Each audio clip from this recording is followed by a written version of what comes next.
Today on the Halfway There show, we will be talking about Vietnam and the devastating effect it had on the U.S. Vietnam created a huge divide in the U.S. and was the cause of many anti-war protests.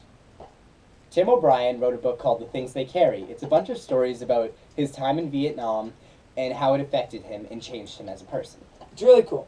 Most of the American soldiers in the Vietnam War didn't choose to be in it. They were drafted. The U.S. citizens didn't know much about the war, so many protests occurred around America. What do you mean they didn't know much about the war? Well, the Vietnam War was a civil war between North and South Vietnam. Actually, why doesn't our special guest Tim O'Brien tell us more about the war?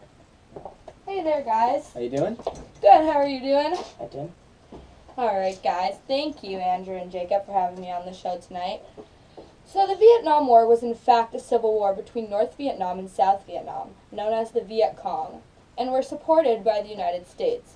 In the mid to late 1950s, the war started. After many years of fighting, the United States, who had entered the war and sided with the South, withdrew from the war in 1973 because of a number of deaths in the U.S. military.